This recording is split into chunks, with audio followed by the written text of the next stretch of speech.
Existe um ditado, gente, que fala que uma mentira contada 1000 vezes se torna verdade. Mas uma mentira contada 1000 vezes nada mais é do que uma mentira contada 1000 vezes. O grande problema é que isso tem entrado no nosso coração e muitas vezes a gente interpreta isso como verdade. E eu queria trazer algumas revelações acerca à luz da palavra, para a gente entender o que é mentira e o que é verdade. Eu peguei alguns tópicos hoje e um tópico muito conhecido é todos os caminhos levam a Deus. Eu vou estar lendo uma palavra em João 14, versos 5 e 6, que diz: Disse-lhe Tomé, Senhor, não sabemos para onde vais, e como podemos saber o caminho? Disse-lhe Jesus, eu sou o caminho e a verdade e a vida. Ninguém vem ao Pai senão por mim. Então, essa é uma mentira que é refutada na palavra e Jesus deixa bem claro que Ele é o único caminho, a verdade e a vida, que é impossível alguém se aproximar de Deus se não for pelo caminho correto. Então, essa história de todos os caminhos levam a Deus não é real. Uma coisa é fato, independente de onde estivermos, o caminho que estivermos trilhando, Deus ele tem uma rota para que possamos entrar no eixo junto com Ele. Mas o único caminho é Cristo, não existe outro caminho. Uma segunda palavra que é muito falada e que a gente acaba levando isso para o coração como verdade é escuta o seu coração. Sempre que a gente tem que tomar uma decisão, que a gente precisa de alguma coisa, a gente fala, não, escuta seu coração, faz o que seu coração mandar, para um pouco, tenta entender o que seu coração está achando. Isso é uma verdade absurda, né? A palavra ela nos fala em Jeremias 17, verso 9 e 10. Enganoso é o coração, mais do que todas as coisas, e desesperadamente corrupto. Quem o conhecerá? Eu, o Senhor, esquadrinho o coração, eu provo os pensamentos, e isto para dar a cada um segundo o seu proceder, segundo o fruto das suas ações. Então, o coração ele nunca foi um bom conselheiro. O coração ele está sempre voltado para pensamentos da carne e para a vontade da carne. A palavra é clara em nos falar que a carne milita contra o Espírito. O Espírito de Deus vai nos dar a direção correta. Mas muitas vezes a gente acaba achando que o nosso coração, aquilo que a gente tem sentido, aquilo que parece ser uma falsa paz, é o caminho correto. E acabamos nos esquecendo daquele que é o Pai da eternidade, aquele que formou todas as coisas e conhece todo o tempo. Ele sabe o nosso amanhã e nós não sabemos nada. A palavra fala que a gente não tem poder sobre um fio de cabelo, se ele vai crescer, se ele vai cair. E como podemos nós falar o que vamos fazer amanhã ou tentar discernir as coisas do amanhã? Graças a Deus temos o Pai, um Pai celeste que sabe de todas essas coisas. Então esse tipo de pensamento, lance fora. Vai para os pés do Senhor, ora, jejua, busca de Deus uma direção e Ele vai falar ao seu coração, Ele vai falar com você, Ele vai te trazer revelação na palavra e Ele vai trazer alguém para falar com você. Amém? Essa aqui é um ponto muito importante que muitas vezes a gente escuta, que é somos todos filhos de Deus.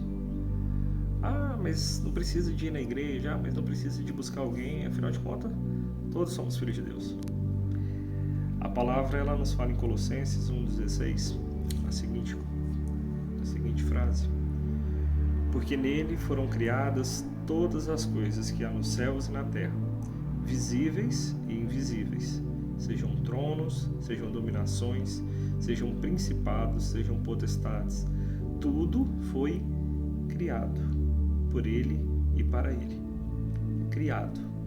Todas as coisas foram criadas. Então nós somos criação de Deus, assim como todas as outras coisas. Então, o pensamento de sermos filhos de Deus por existirmos, ele não é real. Ele é uma máscara demoníaca. Porque a filiação de Deus, ela necessita de um registro. Para falar quem é o meu pai e a minha mãe, eu preciso de uma filiação. Eu preciso de ser filho, não só ser gerado, Se eu for gerado, mas eu não tiver um documento onde comprova quem é meu pai e minha mãe, eu não sou filho deles. Então, eu sou uma criação. E como eu me aproximo de Deus ao ponto de ser chamado filho? Efésios 2:3. Entre os quais todos nós também antes andávamos nos desejos da nossa carne, fazendo a vontade da carne e dos pensamentos, e éramos por natureza filhos da ira, como os outros também. A palavra nos fala que todos pecaram e destituídos foram da glória de Deus. Então nascemos como filhos da ira e não filhos de Deus. Criação divina, mas filhos da ira, porque o pecado e a nossa carne, ela está sempre contrária ao Espírito de Deus. E a filiação de Deus, ela vem em Gálatas 3, verso 26 ao 28, que diz: porque todos sois filhos de Deus pela fé em Cristo Jesus. Porque todos quantos fostes batizados em Cristo, já vos revestistes de Cristo. Nisto não há judeu nem negro, não há servo nem livre, não há macho nem fêmea, porque todos vós sois um em Cristo Jesus. Então a filiação, ela vem através de Cristo, da crença que Cristo veio à Terra, Ele é o Filho de Deus, Ele veio e morreu no meu lugar na cruz do Calvário, e ali Ele veio como o Filho unigênito de Deus, um único, mas após a sua morte e ressurreição e ascensão ao trono nos céus, Ele se torna o primogênito, o primeiro de uma linhagem. Ele nos dá o privilégio de sermos chamados filhos, herdeiros e co-herdeiros com Cristo Jesus na região celeste. Um outro pensamento que é muito comum no mundo é: Deus te aceita do jeito que você é. Isso é tradicional, né? Não, Deus te aceita do jeito que você é. Não tem problema, não. Do jeito que você é, não precisa mudar. Deus te fez assim. Esse é o seu caráter. Então, o diabo, ele vem com tantas mentiras ao nosso coração, que são coisas que parecem boas aos nossos olhos. Mas e à luz da palavra? O que a palavra me fala sobre isso? A palavra, ela deixa claro que Deus, ele te recebe da forma que você é, mas ele não te aceita da forma que você é. Ele te recebe para gerar em você uma mudança. Nós temos que crescer no conhecimento de Cristo. E a palavra, ela nos fala em Mateus 11, verso 28 ao 30. Vinde a mim, todos que estáis cansados e oprimidos, e eu vos aliviarei. Tomai sobre vós o meu jugo e aprendei de mim, que sou manso e humilde de coração.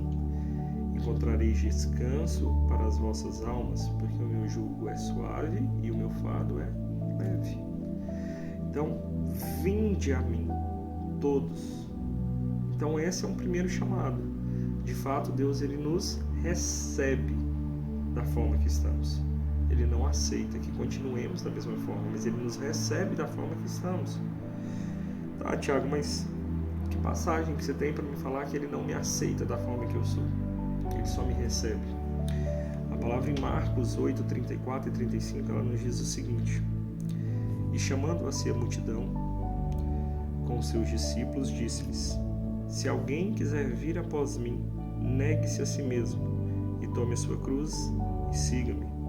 Porque qualquer que quiser salvar a sua vida, perdê-la-á. Mas qualquer que perder a sua vida por amor do Evangelho, esse a salvará.